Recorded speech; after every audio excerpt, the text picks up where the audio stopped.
तो दोस्तों आज मैं एक्सप्लेन करने वाला हूँ हाल ही में ही रिलीज हुई एक नॉर्वेजियन हॉरर मिस्ट्री मूवी को। इसका नाम है हैंडलिंग द अनडेड। ये सेम नाम की नोवेल से इंस्पायर्ड होकर बनाई गई है जिसको लिखा है लिंडक्विस्ट ने।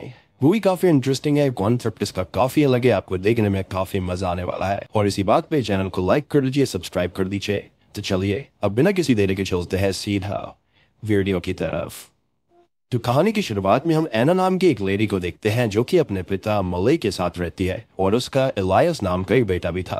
हालांकि यहाँ पर यह नहीं बताया जाता कि एना अपने हस्बैंड के साथ क्यों नहीं रहती। मे बी उसके हस्बैंड की मृत्यु हो गई होगी या फिर वो चला गया होगा। और यहाँ पर हमको ये पता चलता है कि इलायस की कुछ ही हफ्तों पहले मौत हो चुकी है और अब एना और मले दोनों ही इलायस को याद करते हुए हमेशा दुखी रहते हैं। एना असल में एक होटल के अंदर शेफ का काम करती थी और वहां भी हम ये देख पाते हैं कि एना का वहां मन नहीं लग रहा था। इलायस की मौत का दर्द मले को भी बहुत ही ज्यादा था क्योंकि वो उसके नाना जी थे और उन्होंने बचपन से उसको संभाला था। अब आगे हम टोरा नाम की एक ओल्ड लेडी को देख पाते हैं जिसने कुछ ही दिनों पहले अपनी बहन एलिजाबेथ को खोया है। जहाँ पर एलिजाबेथ की मौत हो गई थी और दोनों का ही इस दुनिया में एक दूसरे के अलावा कोई नहीं था। तभी हम टोरा को देखते हैं जो कि एलिजाबेथ की डेड बॉडी को एक मोर्चुरी में देखकर घर लौट रही थी, जहाँ घर लौट कर वो बहुत ही ज्यादा दुखी होती है और अब उसे अपनी बची हुई जिंदगी अकेले बितानी पड़ेगी। इसी दौरान हम एक और परिवार की कहानी को देखते हैं जो कि ईवा नाम के एक लेडी का परिवार था जिसके अंदर वो अपने हस्बैंड डेविड और अपने बेटे कियान और बेटी फ्लोरा के साथ रहती है। आज डेविड और ईवा दोनों अपने काम से घर से बाहर जा रहे थे और जाने से पहले ईवा कियान को संभालने की जिम्मेदारी फ्लोरा को देकर जाती है, जिसके बाद दोनों ही अपने काम के लिए निकल जाते हैं। और आगे ईवा कार से कहीं जा रही थी कि तभी उसके कार के रेडियो से डिस्टॉर्टेड आवाजें आने लगती है। ऐसा लगता है जैसे वो रेडियो खराब हो गया था और अगले ही पल अब सीन यहीं पर कट हो जाता है। जिसके बाद हम देखते हैं कि डेविड को एक हॉस्पिटल से कॉल आती है जहां पर उसको ये पता चलता है कि उसकी बीवी ईवा का कार से एक्सीडेंट हो चुका है और अब वो इस दुनिया में नहीं रही। अगले ही पर डेविड ईवा को देखने अस्पताल जाता है जहां पर वो उसके मृत शरीर को देखकर बहुत रोने लगता है और वहीं बैठ जाता है। अब यहाँ तक हमने 3 परिवारों की कहानी को देखा जिन्होंने किसी न किसी तरह से अपनों को खो दिया और वो इसी वजह से बहुत ज्यादा दुख से गुजर रहे थे।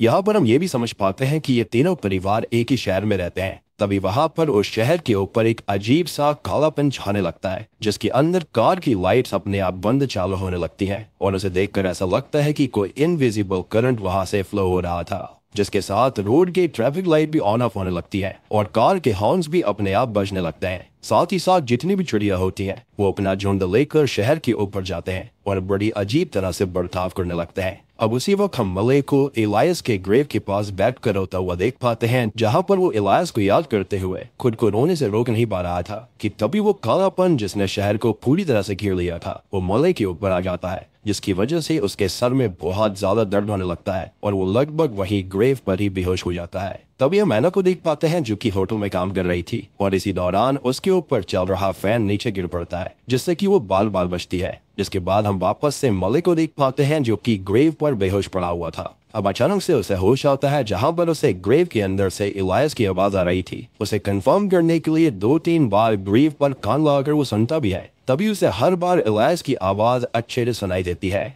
जिसके बाद वो तुरंत ही एक फावड़ा लेकर आता है और वहां पर उस ग्रेव को खोदने लगता है, ये कहते हुए कि इलायस तुम्हारे ग्रैंडपा तुम्हें लेने आ रहे हैं। थोड़े ही समय के बाद मले उस ग्रेव को बाहर निकाल कर रख देता है जिसके अंदर इलायस की डेड बॉडी थी और उसे खोलकर देखने पर उसे अंदर इलायस जिंदा नजर आता है, जिसके साथ ये सीन यही कट हो जाता है। तभी हम टोरा को घर पर अकेले सोते हुए देखते हैं जहां पर उसे अचानक से घर में किसी के होने की आवाज आने लगती है और जब वो उठकर देखती है तो उसे अपने सामने एलिजाबेथ खड़ी दिखाई देती है जो कि बिल्कुल शांत थी, कुछ नहीं बोल रही थी। ये देखकर टोरा हैरान रह जाती है, लेकिन अपनी बहन को वापस पाने की खुशी में वो जरा भी नहीं सोचती कि उसकी बहन मर के वापस कैसे जिंदा हो गई। अब टोरा यहाँ पर एलिजाबेथ को देखकर बहुत खुश हो जाती है। वो उसे देखकर बिल्कुल नॉर्मली वैसे ही ट्रीट करने लगती है जैसे कि वो उसके जिंदा रहने पर उसे किया करती थी। साथ ही साथ हम डेविड को अस्पताल में देखते हैं जहाँ पर भी बिल्कुल ऐसा ही होता है। ईवा जिसकी एक्सीडेंट से मौत हो गई थी वो अचानक से जिंदा हो जाती है और फिर डेविड ये बात जाकर डॉक्टर्स को बताता है और डॉक्टर्स ये देखने के बाद वहीं पर बहुत ही ज्यादा शॉक रह जाते हैं क्योंकि कुछ ही समय पहले उन्होंने ईवा को डेड घोषित कर दिया था और अब वो अचानक से जिंदा हो गई थी।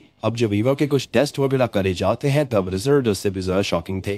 ईवा की बॉडी के अंदर जो ऑक्सीजन की मात्रा थी वो काफी कम थी, जैसे कि एक मृत शरीर के अंदर होती है, और उसके ऑर्गन्स भी अच्छे से परफॉर्म नहीं कर रहे थे, लेकिन तब भी ईवा जिंदा होती है। और इस चीज का डॉक्टर्स के पास साइंटिफिकली कोई भी जवाब नहीं होता कि ऐसा कैसे हो सकता है। ऐसा केस उनके सामने पहली बार हुआ था, इसलिए वो ईवा के कुछ और टेस्ट करने का फैसला करते हैं। आगे अब डेविड गड़बड़ा कर ईवा के एक्सीडेंट वाली बात और ईवा के मर कर वापस लौट आने वाली बात अपने बच्चों को बताता है और वो अगले दिन ईवा से मिलने जाने का फैसला करते हैं। दूसरी तरफ हम एना को काम से घर लौटते हुए देखते हैं, जहाँ पर उसे घर के अंदर आते ही अजीब सी बदबू आने लगती है और ऐसी बदबू उसने तब महसूस करी थी जब उसने अपने बेटे को ग्रेवयार्ड के अंदर दफनाया था और इसी से एना को इलायस की याद आने लगती है और वो अपने चेहरे पर पॉलिथीन लपेट कर खुद की ही जान लेने की कोशिश करने लगती है। मे बी वो ये सोच रही थी कि ऐसा करके शायद वो अपने बेटे से मिल पाएगी, लेकिन तभी उसके बेहोश होते ही उसके पिता उसे संभाल लेते हैं और फिर वो उसे इलायस से मिलाने लेकर जाते हैं, जहाँ पर उन्होंने इलायस को ग्रेव से निकाल लिया था और अब वो जिंदा था और ये ग्रेव वाली स्मेल भी इलायस से ही आ रही थी। एना अपने बेटे को जिंदा देख बहुत ही खुश होती है और उसके दिमाग में ये बात नहीं आती कि उसका बेटा मरकर जिंदा कैसे हो सकता है और ये स्मेल वगैरह वो सब भूल जाती है। यहाँ तक कि उसके पिता को भी नहीं पता था कि ये सब हुआ कैसे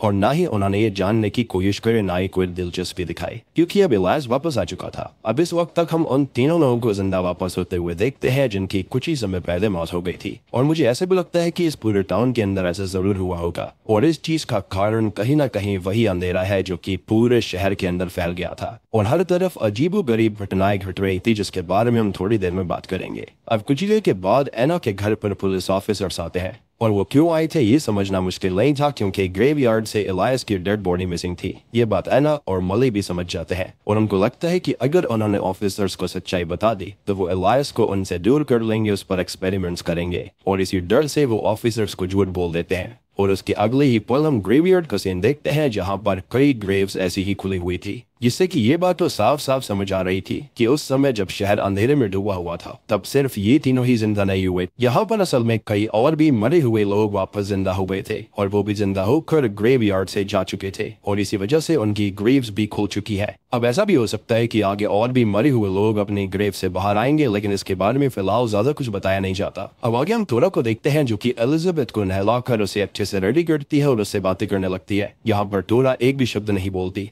ऑब्वियस ही बात है वो डर्ट है। ये बिल्कुल ऐसा था जैसे कि उसका शरीर जिंदा तो हो गया था, यानी कि किसी ने उसके अंदर चाबी भर दी है, लेकिन वो अपनी इंसानियत भूल चुकी है, उसके अंदर कोई आत्मा नहीं थी। थोड़ा फिर एलिजाबेथ को कुछ खिलाने की कोशिश करती है, जिस दौरान एलिजाबेथ थोड़ी एग्रेसिव होती हुई हमें दिखाई देती है। अब आगे हम ईवा और मोले को देख पाते हैं जो कि इलायस को लेकर शहर से बाहर उस जगह पर गए थे जहां पर वो वेकेशंस के लिए आया करते और ऐसा उन्होंने इसलिए किया था ताकि इलायस इससे सेफ रहेगा और वो बात भी करने लगेगा। कैरेना वहां पर इलायस का पूरा ख्याल रखने लगती है और इसी दौरान हम एक चीज पर गौर करते हैं कि मरे हुए लोग जो वापस जिंदा हुए थे उनकी बॉडी में कोई चेंजेस नहीं हो रहे थे, यानी कि उनकी बॉडी फिर से जिंदा होने से पहले जैसी कंडीशन में थी, वो बिल्कुल अभी उसी कंडीशन में है और उसके अंदर कोई भी सुधार नहीं था। दूसरी तरफ हम डेविड को देख पाते हैं जो कि कियान के बर्थडे पर उसके लिए रैबिट लेकर आता है, क्योंकि कियान को बहुत समय पहले से रैबिट को पेट करना था। जिसके बाद पूरा परिवार मिलकर ईवा से मिलने अस्पताल जाता है, जहाँ पर ईवा की कंडीशन बिल्कुल भी अच्छी नहीं थी, लेकिन सरप्राइजिंगली स्टिल अभी तक वो जिंदा थी।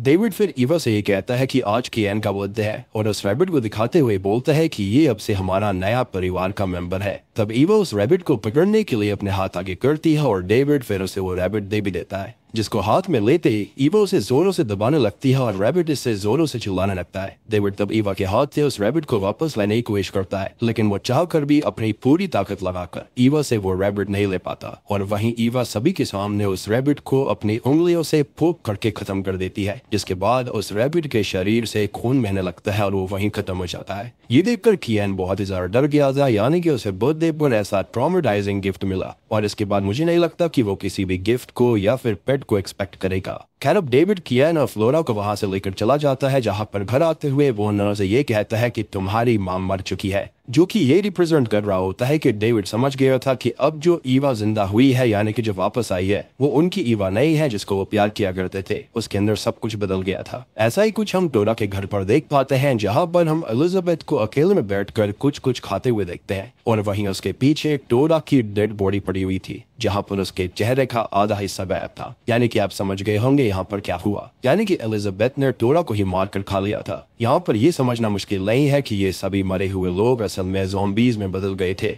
और ये सब कुछ उसी ब्लैक स्मोक की वजह से हुआ होगा। वैसा ही कुछ एना के साथ भी होता है, जहाँ पर उनके घर के बाहर एक ज़ॉम्बी आदमी आता है जो कि प्रोबेबली किसी ग्रेव से ही उठकर आया था, और फिर मले उसे मारने जाता है, लेकिन वो ज़ॉम्बी उस पर ही हावी पड़ जाता है और वो मले को मार कर उसे खाने लगता है। अब ये देखकर एना एलियास को लेकर वहां से दूर जाने लगती है, जहाँ पर बोट की हेल्प से वो लोग जा रहे थे, इसलिए वो ज़ॉम्बी उनके पीछे नहीं आ पाते।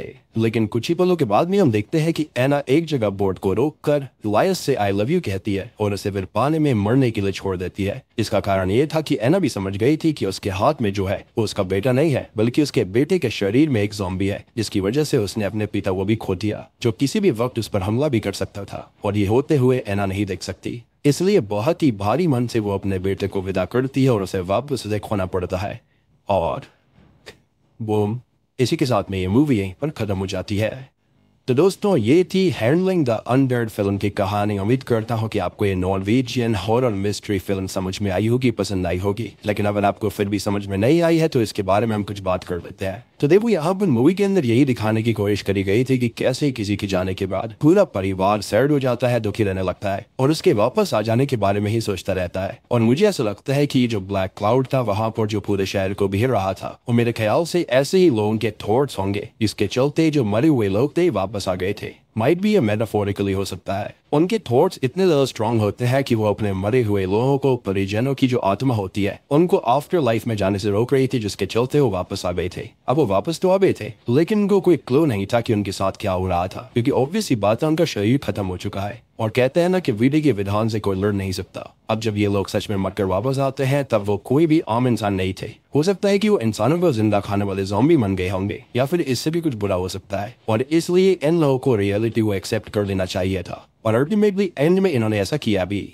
और यहाँ तो खाली हमें 3 केस दिखाए गए थे, शहर के अंदर ऐसे कितने ही लोग होंगे। अब यहाँ अगर बात करें कि किस वजह से ये लोग सभी जिंदा हुए थे, तो इसका मतलब साफ था कि शहर पर जो अंधेरा छा गया था ना, तब पक्का ऐसा कुछ हुआ था। इस वजह से ये सभी मरे हुए लोग जिंदा हुए। अब देखो, मेटाफोरिकली बात करें तो ये सब के सब इन लोगों के थॉट्स थे, इसके चलते ये आत्मा जो थी वापस आ गई थी। लेकिन अगर इसको हम फिजिकली देखते हैं तो हाँ, वाकई में कुछ डिमोनिक शहर के अंदर हुआ था। या फिर एक बिजार थियरी ये कहती है कि ये कोई एलियन टेक्नोलॉजी थी, जिसके चलते इंसानों पर एक्सपेरिमेंट्स करे जा रहे थे कि मरे हुए लोगों को अगर जिंदा कर दिया जाए तब वो कैसे एक्ट करेंगे, जिसका रिजल्ट ये होता है कि वो सभी लोग जिंदा लोगों को खाने वाले ज़ॉम्बी बन गए थे। और यहाँ पर इसे एलियन टेक्नोलॉजी इसलिए मानी जा रही है क्योंकि जब उस अंधेरे ने पूरे शहर को घेर लिया था, तब सभी इलेक्ट्रिकल चीजें, इलेक्ट्रॉनिक चीजें खराब होने लगी थी, अजीब तरह से एक्ट करने लगी थी। और आपको एक बात और याद होगी कि जो ईवा का रेडियो था वो भी खराब हो रहा था। शायद से उसका एक्सीडेंट भी इसी वजह से हुआ, क्योंकि एक्सीडेंट से पहले उसका रेडियो अपने आप बहुत ही अजीब चीज कर रहा था। एंड मे बी कार के अंदर भी कुछ दिक्कत इसी वजह से आई होगी, जिसकी वजह से उसका एक्सीडेंट हो गया। क्योंकि ईवा की ही मौत के बाद शहर के ऊपर वो अंधेरा छाने लगा था। लगभग बस आधे घंटे में फर्क हुआ होगा। और इस मूवी का नाम हैंडलिंग द अनडेड इसलिए है, मेरे ख्याल से जब फीलिंग्स होती है अंदर, उनको हैंडल करना काफी मुश्किल होता है, इसी वजह से इस फिल्म का नाम ये पड़ा है। उम्मीद करता हूँ कि आपको अब समझ में आ गया होगा, कॉन्सेप्ट अच्छा लगा होगा। अच्छा लगा है तो वीडियो को लाइक कर देना, चैनल के ऊपर नए हैं तो सब्सक्राइब कर लीजिए।